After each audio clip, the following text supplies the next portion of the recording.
Hi అండి, welcome back to my channel Shruti thoughts and ideas. ఎలా ఉన్నారు? అందరూ బాగున్నారా? ఎలా ఉన్నారని కామెంట్ సెక్షన్లో చెప్పేయండి. ఈ వీడియో అయితే మండే ఈవినింగ్ వ్లాగ్ అండి. ఈవినింగ్ నుంచి ట్యూస్డే మార్నింగ్ వరకు అయితే ఈ వ్లాగ్ కంటిన్యూ అవుతుంది. మండే మార్నింగ్ నేను పాప బట్టలు హ్యాండ్ వాష్ చేసి ఆరేసాను కదా, అయితే అవైతే చక్కగా ఎండకి ఆరిపోయినాయి అనమాట. ఇంకా తీసుకొచ్చేసి షెల్ఫ్లో పెట్టేశాను. అవేమో ఐరన్ చేపించే పని ఉండదు, క్రష్ టైప్ కాబట్టి. ఇంకా ఐరన్కి ఇచ్చిన బట్టలు ఎగ్స్ తెమ్మని మా మేడ్కి కాల్ చేస్తే తనైతే తీసుకొని వచ్చిందనమాట. ఇంకా బట్టలు కూడా లోపల షెల్ఫ్లో పెట్టేశాను. నేను ఎప్పుడు చేసేసుకుంటే హ్యాపీగా ఉంటుంది అనుకుంటాను. తర్వాత మళ్ళీ అదొక పనిలాగా కనిపించకుండా మనకి. నెక్స్ట్ వచ్చేసి ఒక ఎగ్ అయితే పైనుంచి కిందకు వచ్చేసరికి కొంచెం క్రాక్ లాగా వచ్చేసింది. ఇంకా అదైతే పక్కన పెట్టాను, పాపకి ఎగ్ దోశ వేద్దామేమో అన్నట్టు. ఇంకైతే రోజు డైలీ డ్రై ఫ్రూట్స్ అయితే ఉంటాయి కంపల్సరీ. ఇంకా అవైతే తీసుకొచ్చి అక్కడ పెట్టాను. బాదం పప్పులో వాటర్ అయితే పోయట్లేదు. అప్పుడు టైం వచ్చి 6:30 అవుతుంది అంతే. పడుకునేటప్పుడు పోద్దాంలే అని జస్ట్ అట్లా పెట్టేశాను అనమాట. ఇంకా కొంచెం రైస్ ఉంది మధ్యాహ్నం మేము వండుకుంది, నేను పాప వండుకుంది, కొంచెం మిగిలిపోయింది అనమాట. ఈ 6:30 అయింది. లెమన్ రైస్ అయితే కలిపేశాను అనమాట. ఇంకా నేను ఇదే నా డిన్నర్. కొంచెం 6:30కే తినేస్తున్నాను ఈ టైంకి. ఇంటర్మీడియట్ ఫాస్టింగ్ లాగా. నాకు ఎందుకో కొంచెం వెయిట్ లూజ్ అవుతున్నాను అనిపిస్తుంది. ఇంకా అందుకని ఇంటర్మీడియట్ ఫాస్టింగ్ చేస్తున్నాను అనమాట. ఈవినింగ్ 6:30 కల్లా ఆపేస్తున్నాను తినడం. ఎవరైనా వెయిట్ లూజ్ అవ్వాలనుకునే వాళ్ళు ఇది ఒకసారి ట్రై చేయండి. ఈ టిప్ అయితే బాగా వర్క్ అవుతుంది. మనం ఏం ఎక్సర్సైజ్ చేసినా చేయకపోయినా, ఏం చేసినా చేయకపోయినా ఇంటర్మీడియట్ ఫాస్టింగ్ మాత్రం చేయండి. 6:30 తర్వాత వాటరే తీసుకోండి, ఇంకా అంతే. ఇంకేం తాగకండి, తినకండి. కుదిరితే మార్నింగ్ 8:30 వరకు ఉండండి. బెస్ట్ ఆప్షన్ అనమాట తొందరగా వెయిట్ లూజ్ అవ్వడానికి. ఇది మంచి టిప్ అనమాట. ఇంకా నేను ఇక్కడ గ్యాస్ గట్ట అంతా క్లీన్ చేసుకున్నాను. ఇంకా అవన్నీ పోపు డబ్బా కూడా పొద్దున మేడ్కి వేసాను అనమాట. తను చక్కగా క్లీన్ చేసేసింది. ఇంకా అవన్నీ సదురుకుంటున్నాను. ఇటు గ్యాస్ పక్కన అట్లా షెల్ఫ్ ఉండదండి, కింద అవన్నీ ఉంటాయి అన్నమాట. ఇంకా అక్కడంతా పొద్దున్న నీట్గా క్లీన్ చేసుకున్నాను. ఇంకా అవన్నీ సదురుకుంటున్నాను ఇప్పుడు. గ్యాస్ చాలా రోజులు అవుతుంది క్లీన్ చేసి అనిపించింది. ఇంకా అందుకని నీట్గా ప్రాపర్గా మంచిగా అన్నీ వాష్ చేసేసి నీట్గా క్లీన్ చేసేసుకున్నాను. ఇంకా తను క్లీన్ చేసి వెళ్ళినాక ఇంక ఈవినింగ్ అయితే నేను చదువుకుంటున్నాను అనమాట. చక్కగా ఎండాకాలం కదా, గిన్నెలు కూడా చక్కగా 6:30 కల్లా ఆరిపోతున్నాయి. పొద్దున 11కి కడిగితే ఇంకా నీట్గా అవన్నీ చదువుకుంటున్నాను అనమాట. వింటర్లో అయితే ఇంకా కొంచెం తడి ఉండేది, 8:30, 9 అట్లా చదిరేదాన్ని. ఇప్పుడైతే 5:30, 6:30కే చక్కగా అయిపోతున్నాయి అనమాట, ఎండిపోయినట్టు. ఇంకా చక్కగా చదిరేసుకొని ఇంకా కొంచెం పాపకి ఎగ్జామ్స్ అని చెప్పారు. నర్సరీయే చదువుతుంది కానీ ఎగ్జామ్స్ ఉన్నాయన్నమాట తనకి స్కూల్లో. ఇంకా ప్రిపేర్ చేయించాలి. ఇంకా అందుకని 6:30కి నా పనులన్నీ మొదలు పెట్టుకున్నాను. తను ఇప్పుడే లేచిందనమాట. తనకి యాపిల్ పెట్టేసి వచ్చి ఈ పనులన్నీ చేసుకుంటున్నాను. తను కొంచెంసేపు ఆడుకుంటుంది. ఆడుకున్నాక ఇంకా చదివిస్తాను అనమాట. చదివించాక డిన్నర్ పెడతాను. అందుకని 6:30కి నేను తినేసి ఈ పనులన్నీ చేసుకుంటున్నాను. కొంచెం మనం వర్క్ చేస్తూ ఉంటే బాగుంటుంది కదా, అలా తినంగానే పడుకోకుండా అన్నట్టు 6:30కి తినేసి ఈ పనులన్నీ తర్వాత చేస్తున్నాను అనమాట. ఇంక ఇప్పుడు వాటర్ పోస్తున్నాను బాదం పప్పులో. ఇంకా మా పాప దగ్గరికి వెళ్ళి చదివిపించాలి. ఫస్ట్ అయితే నాకు మెసేజ్ పంపించారు ఏమేమి ఉంటాయి ఏ డేట్నా అని. ఇంకా అవన్నీ చూసుకొని తనకి ఏమొచ్చు ఏం రాదు ఇట్లా చేద్దాం అనుకుంటున్నాను. ఇంక ఇక్కడ వచ్చేసి బెడ్షీట్ అయితే మొన్న సండే ఉతకలేదన్నమాట. ఎవ్రీ సండే నేను వాషింగ్ మిషన్ అయితే వేస్తాను బెడ్షీట్స్ కంపల్సరీ. అది వీడియోస్ చూస్తుంటే తెలుస్తూ ఉంటుంది. మొన్న సండే బయట ఫంక్షన్స్కి వెళ్ళాం కదా, 2 ఫంక్షన్స్కి కుదరలేదనమాట. ఇంకా అందుకని చెప్పేసి ట్యూస్డే అయితే వేశాను. మామూలుగా అయితే ఇంకో బెడ్షీట్ వేస్తాను ఆ రోజు. ఇంకా కిందది కూడా చాలా రోజులు అవుతుంది వాష్ చేసి అని చెప్పి, ఎటు సమ్మర్ వచ్చేసింది కదా తొందరగా డ్రై అయిపోతుంది అని కింద దాని ఏమంటారు వాటర్ ప్రూఫ్ది అది కూడా వేసాను అనమాట వాషింగ్. ఇంకా అందుకని వేరే బెడ్షీట్ ఏం వేయలేదు, ఈవినింగ్కి వచ్చేస్తాయి కదా అన్నట్టు మళ్ళీ అవే అయితే బెడ్షీట్ వేసేసాను. ఇంకా వాటర్ ఫిల్ చేస్తున్నాను. ఇక్కడ 10 బాటిల్స్ దాకా ఉంటాయి రోజు. పొద్దున్న ఫిల్ చేస్తే ఈవినింగ్కి అయితే అయిపోతాయి. 2 బాటిల్స్ అయితే ఫ్రిడ్జ్లో పెడుతున్నాను అనమాట. సమ్మర్ ఉంది కాబట్టి బాగా 2 బాటిల్స్ అయితే పెడుతున్నాను. మిగతావన్నీ ఫిల్ చేసి ఇంక ఇక్కడ పెట్టుకుంటాను. నా కుకింగ్కి మోస్ట్లీ ఎక్కువ బాటిల్స్ పడతాయి అనమాట. ఇది కూడా నా రొటీన్లో డైలీ పార్ట్. రోజు ఈ పని చేయాల్సిందే. ఎప్పుడన్నా బోర్ కొడితే మా హస్బెండ్ హెల్ప్ చేస్తారు ఆ పనిలో మాత్రం. ఇంకా అన్ని పనులు అయిపోయినాయి. నేను తిని కూడా ఒక 1 అవర్ పైన అయిపోతుంది. ఇంకా అందుకని పాప దగ్గరికి వచ్చాను. టైం వచ్చేసి 7:30 అవుతుంది. ఇంక ఇప్పటి నుంచి 8:30 దాకా ఒక 1 అవర్ అయితే తన చేత చదివిపించాను. ఫస్ట్ కలర్స్, సీజన్స్, తర్వాత ఇలాంటివి కొన్ని ఉంటాయి కదా నర్సరీకి, అలాంటివన్నీ అంటే తనకి వచ్చు అని తెలిసిన వల్ల ఫస్ట్ అయిపోయినాయి అనమాట. ఇంకా టిక్ పెట్టేసుకుంటున్నాను ఇక్కడ. ఇంకా నాకు కొన్ని డౌట్స్ ఉంటాయి కదా తనకి ఇది రాదు అన్నవి, ఇంకా అవి లాస్ట్ అనమాట. అంటే ఒక 2-3 డేస్ ప్రిపేర్ చేపియాల్సింది ఉంటుంది. ఇంకా అప్పుడు ప్రిపేర్ చేపిస్తాను అనమాట. ఫస్ట్ తనకు వచ్చినవన్నీ కంప్లీట్ చేపిచ్చేస్తే నాకు ఈజీగా ఉంటుంది, తనకి ఈజీగా ఉంటుంది. ఇంకా ఇంత నేర్పించిన తర్వాత నాకు ఒకటి అర్థమైంది. స్మాల్ లెటర్స్ ఏబీసీ ఉంటాయి కదా, అవి కొంచెం తను గ్రాస్ప్ చేయట్లేదు అనమాట. అదొక్కటే స్లోగా ఉంది. ఇచ్చిన వాళ్ళు ఇచ్చిన సిలబస్లో అన్నట్టు. ఇంకా 1 వీక్ టైం ఉంది, ఈలోపు అయిపోతుంది అనుకుంటున్నాను, నేర్చేసుకుంటుంది.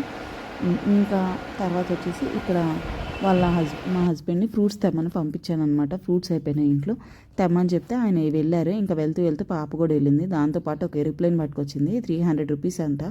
2 మినిట్స్ అంటే 2 మినిట్స్ ఆడేసి అక్కడ పెట్టేసింది. ఇంకా ఫ్రూట్స్లో చూసారా మ్యాంగోస్ తీసుకొచ్చారు. మ్యాంగోస్ అయితే వచ్చినాయి అంట. పుల్లగా ఉంటాయేమో అనుకుంటున్నాను, పులుపు వగరు అంటారు కదా, ఇంకా అలా ఉంటాయేమో అనుకుంటున్నాను ఫస్ట్ కాబట్టి. ఇంకా దానిమ్మ పప్పు కూడా ఒక కాయ ఒలిచాను, ఇంకొక కాయ పక్కన పెట్టేశాను అనమాట. ఇంకా రేపైతే ఒలుస్తాను అది. ఇంక ఇక్కడ వచ్చేసి కోల్డ్ ప్రెస్డ్ ఆయిల్, నేను ఆయిల్ అయితే పూర్తిగా మార్చేసానండి, అవేవి యూజ్ చేయట్లేదు. ఇది పీనట్ది కోల్డ్ ప్రెస్డ్ ఆయిల్. అయితే ఇక్కడ దగ్గరలో ఒక షాప్ ఉందన్నమాట, వాళ్ళే మిషన్ ఉంది వాళ్ళ దగ్గర, అవన్నీ చేస్తారు నీట్గా. ఇంక ఇలా బాటిల్స్లో పోసి అమ్ముతారు అనమాట. లీటర్ 350 రూపీస్ ఎంతో. ఇంకా అదైతే ఫిల్ చేసి అట్లా పెట్టేశాను. ఇంకా రోజు నా పని ఆల్టర్నేట్ డేస్ ఉంటుంది వాషింగ్ మిషన్. ఇదైతే వేసాను, నైట్ వేసి పడుకుంటా అండి, చక్కగా మార్నింగ్ లేచేసరికి అయిపోతుంది. అది నాకు బెస్ట్ ఆప్షన్ అనిపిస్తుంది. ఇది మార్నింగ్ అనమాట వాషింగ్ మిషన్, నా లాస్ట్ డ్యూటీ. ఇంకా లేచేసి ములక్కాయ కర్రీ అయితే ప్రిపేర్ చేస్తున్నాను. హాట్ వాటర్ కూడా పెట్టేసుకున్నాను. ఇది వచ్చేసి ట్యూస్డే మార్నింగ్. ఇంకా రైస్ అయితే పెట్టేశాను. అంతకుముందు చపాతీ చేసేదాన్ని, ఇప్పుడు సమ్మర్ వచ్చాక ఇంకా రైస్ ప్రిఫర్ చేస్తున్నాము. ఎంతైనా వేడి చేస్తుంది, పైగా గట్టిగా అయిపోతాయేమో అన్న ఫీలింగ్తో. ఇంకా పాలు కూడా పెట్టేశాను అనమాట. పాలు ఇలా పెట్టద్దు అని అనుకుంటాను, కానీ ఎప్పటికప్పుడు నాకు టైం ఉండదు అనమాట పాలంతా కరిగిపెట్టి అట్లా చేయడానికి. ఇంకా అందుకని అలాగే పెట్టేస్తాను. హాట్ వాటర్ అయితే కలిపేసుకున్నాను. ఇంకా హాట్ వాటర్ అయితే తాగేసి వచ్చాక కర్రీ కూడా చక్కగా అయిపోయింది. కొంచెం కారం ఎక్కువే పట్టిందండి ఈ కర్రీలో అయితే. నేను పాలు పోసి చేస్తారా, మీలో ఎంతమంది ములక్కాయలు పాలు పోసి చేస్తారు కామెంట్ చేసి చెప్పండి. మాకు ఇలాగే అలవాటు, మా సైడ్ అంటే మా మమ్మీ వాళ్ళు ఇట్లాగే చేస్తారు, పాలు పోసి చేస్తారు. చిన్నప్పటి నుంచి ఇంకా అదే మాకు అలవాటు అనమాట. ములక్కాయ కూర అంటే నాకు ఇంకా వేరే ఆప్షన్ కూడా తెలీదు. ములక్కాయ కూర అంటే పాలు పోసి చేయడం అంతే, ఉల్లిపాయలు ములక్కాయ వేసి దానిలో పాలు పోసి చేయడం, ఇదే నాకు తెలుసు అనమాట. ఇంకా వేరే ఏ మెథడ్ కూడా నాకు ఈ కర్రీస్కి తెలీదు, నాకు రాదు కూడా. మా అత్తయ్య వాళ్ళు అయితే పాలు పోసే కూరలు చాలా తక్కువ చేస్తారు. ఇప్పుడు బీరకాయ కూర ఉందనుకో, మా అమ్మ పాలు పోసి చేస్తుంది, పొట్లకాయలు పెరిగేస్తుంది, అట్లా చేస్తుంది. మాకు అవే అలవాటు అనమాట. మా అత్తయ్య వాళ్ళ సైడ్ ఏంటంటే బీరకాయలు పాలు వేరు, వాళ్ళు ఉప్పు కారం వేస్తారు అంతే. ఆ కర్రీ నాకు అట్లా పోదనమాట, లోపలికి అసలు పోనే పోదు, నాకు అలవాట్లేదు అట్లా. నా వరకన్నా నేను ఇంకా అత్తయ్యకి చెప్పి పాలు కల్పించుకుంటాను. ఇంకా అట్లా మా హస్బెండ్కి తింటారు, ఇక్కడికి వచ్చాక ఇంకా అలవాటు అయిపోయింది కాబట్టి పాలు పోసిన కర్రీస్ తింటారు. ఆయన పెరిగేస్తే తినరు అనమాట. ఏ కర్రీలో అయినా ఆయనకి పెరుగు వేయకూడదు, ఒకవేళ వేసినా ఆయనకి తెలియకూడదు ఈ కర్రీలో మనం పెరిగేసాము అని, అలా మేనేజ్ చేయాలి. లేదంటే ఇంకా అసలు ఆయన తినరు, చూస్తే ఇంకా తినరు అనమాట. పెరిగేస్తే మాత్రం ఇంకా ఆయన పట్టేస్తారు. ఇంకా అట్లా ఉంటుంది, ఒక్కొక్కరిది ఒక్కొక్క టేస్ట్ కదా. నాకైతే ఈ పాలు పోసే కూరలు ఇలాగే అలవాటు అనమాట. వేరేలా చేస్తే నాకు అసలు పోనే పోదు లోపలికి. నేను చెప్పాను కదా, అత్తయ్య వాళ్ళ ఇంట్లో ఎప్పుడన్నా అత్తయ్య చేసినా కానీ నేను పాలు కల్పించుకుంటాను అనమాట దాంట్లో. అట్లుంటుంది, నాకు వెళ్ళదు అనమాట. ఇంకా కర్రీ అయితే గిన్నెలోకి తీసేస్తాను. ఇంకా రెడీ అయిపోయింది అనిపించింది. కొంచెం లూజ్గానే ఉంచాను, అంటే మరీ థిక్గా ఆఫీస్కి బాక్స్లో పెడతాను కదా, మరీ డ్రై అయిపోయినట్టుంటే కలుపుకోవడానికి ఇబ్బంది అవుతుందేమని. మధ్యాహ్నం తినేటప్పుడు అనిపించింది కొంచెం కారం ఉంటుందని. నేను ఇంకొకటి అండి, ఇక్కడ కర్రీస్ చేసేటప్పుడు టేస్ట్ చేయను, అస్సలు టేస్ట్ చేయను.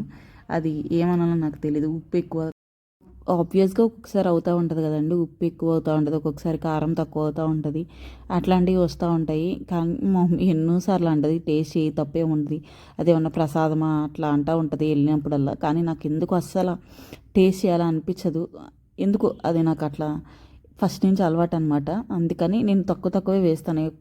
తక్కువ అంటే మళ్ళీ కావాలంటే కలుపుకోవచ్చు కదా, ఎక్కువైపోతే ఇబ్బంది అయిపోతుంది. ఒక్క పప్పుచారు పెట్టినప్పుడు మాత్రం మా హస్బెండ్కి చూపిస్తాను, దానిలో ఉప్పు పులుపు కారం అన్నీ చూడమని చెప్పేసి.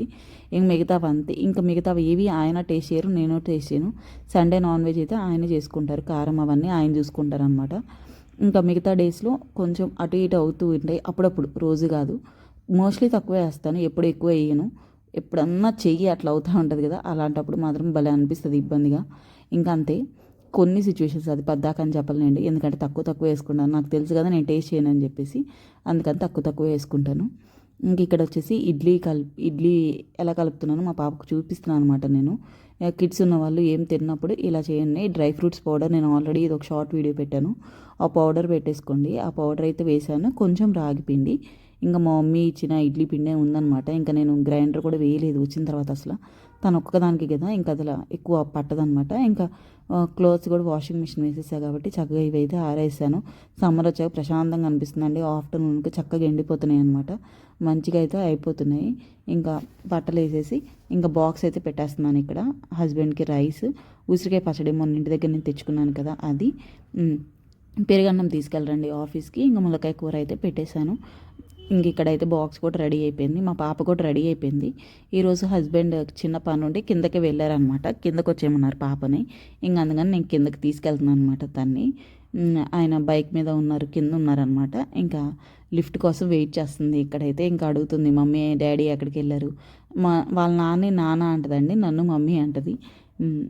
డాడీ అందు వాళ్ళ నాన్ని, నన్ను అమ్మ అందు. అది మా పాప రివర్స్ అనమాట. ఇంకా తనైతే దింపేసి వచ్చాను. ఇంక మా హస్బెండ్ మళ్ళీ పైకి వచ్చి టిఫిన్ చేసి ఆఫీస్కి అయితే వెళ్ళిపోయారు. ఇంక ఇవన్నీ సదురుకుంటూ నా రొటీన్ అయితే